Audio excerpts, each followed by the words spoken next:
మీ అందరికీ తెలియదు కాదు, 10 ఏళ్ళు డిఎస్సిని నిర్వహించకుండా ఆ 10 ఏళ్ళు నిరుద్యోగ యువతి యువకులు డిఎస్సి కావాలి కావాలి కావాలి అని పదే పదే కోరినప్పటికి కూడా పెడచెవిన పెట్టి కేవలం జస్ట్ ఎన్నికల కంటే ముందు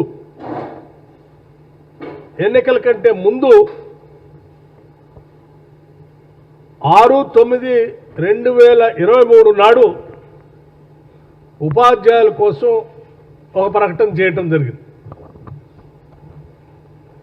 అర్హులైనటువంటి అభ్యర్థుల నుంచి 29/2023, 28/10/2023 వరకు 1,77,527 అభ్యర్థులు దరఖాస్తులు ప్రకటనిస్తే చేసుకోవటం జరిగింది. కానీ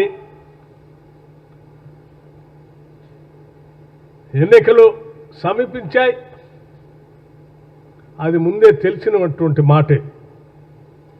సాధారణ ఎన్నికలు ఎప్పుడొస్తాయో కూడా తెలిసినటువంటి విషయాన్ని దృష్టిలో అందరికీ తెలుసు. అయినప్పటికి కూడా 10 ఏళ్ళు నియమించకుండా ఆ టైంలో ప్రకటన చేసి కావాలని తాత్సారం చేసి వదిలేస్తే కూడా మనం అలాగే వదిలేయకూడదని చెప్పి మేము అధికారంలోకి వచ్చిన మరుక్షణమే దీని మీద దృష్టి పెట్టాం.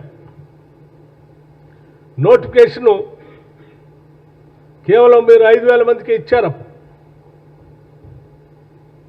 క్యాన్సిల్ చేసి ఎగ్జామ్స్ నిర్వహించలేదు కాబట్టి ఇంకొక 6,000 టీచర్ల పోస్టులు కూడా కలిపి, అంటే 11,000 టీచర్ల పోస్టులకి 500 అంటే ఇంకొక 6,000 పైబడి కలిపి 11,000 టీచర్లకు సంబంధించి నోటిఫికేషన్ ఇవ్వటం జరిగింది. ఈ నోటిఫికేషన్ ద్వారా ఇప్పటికే దాదాపు, అంటే మీ అందరికి తెలియదు కాదు, ఈ నోటిఫికేషన్ ఇంత త్వరితగతిన మేము ఇంత సీరియస్గా ఎందుకు చేయాలనుకుంటున్నాం అనే విషయం కూడా మీకు తెలియదు. దాదాపు ఈ మధ్య మేము అధికారంలోకి వచ్చిన తర్వాత విద్యా వ్యవస్థపై బాగా దృష్టి సారించి లోపలికి అధ్యయనం చేస్తే దాదాపు 16,000 టీచర్ల దాకా పోస్టులు ఖాళీగా ఉన్నాయని తెలుస్తాం.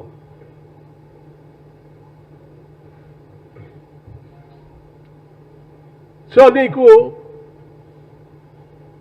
విద్యా వ్యవస్థ ఎంత ఇబ్బందిగా ఉంది, ఇన్ని వేల పోస్టులు ఖాళీగా ఉంటే ఆ పాఠశాలలో చదువుకున్న పేద విద్యార్థుల పరిస్థితి ఒకసారి ఆలోచించి, అందుకే త్వరితగతిన ఈ విద్యాశాఖలో ఆలోచన చేసి దీనిపైన ఒక నిర్లిప్తగా ఉన్నటువంటి విద్యా వ్యవస్థని ముందుకు తీసుకెళ్లనే ఆలోచనతోనే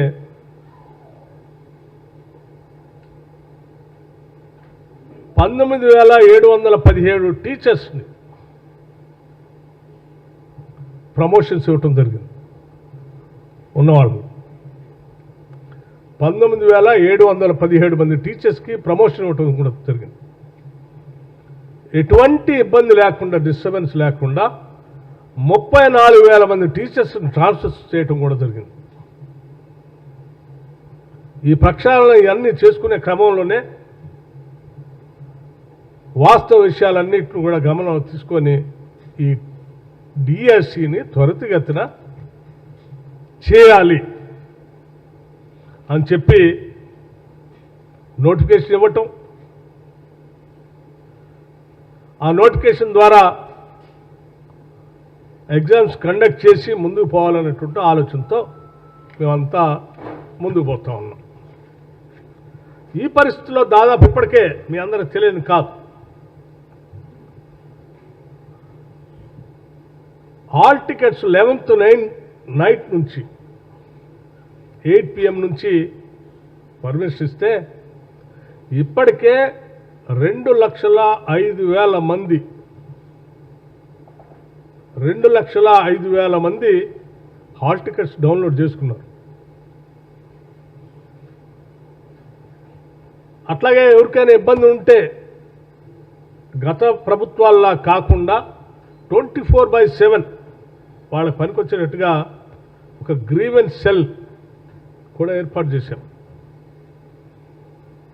సో ఇప్పటికే ఇన్ని లక్షల మంది డౌన్లోడ్ చేసుకొని ఉద్యోగాలకు పోవాలని రెడీగా ఉన్నటువంటి టైంలో అప్లై చేసుకున్నటువంటి వాళ్ళు దాదాపు చూస్తే 2,79,000 మంది డిఎస్సి అప్లై చేసుకున్నారు. 2,79,000 మంది నిరుద్యోగ యువకులు డిఎస్సి పరీక్షకి అప్లై చేసుకుని 2,05,500 మంది ఇప్పటికే హాల్ టికెట్స్ డౌన్లోడ్ కూడా చేసుకున్నారు. అంటే ఈ విద్యార్థులు గత సంవత్సరం 2023 నుంచే ఆనాటి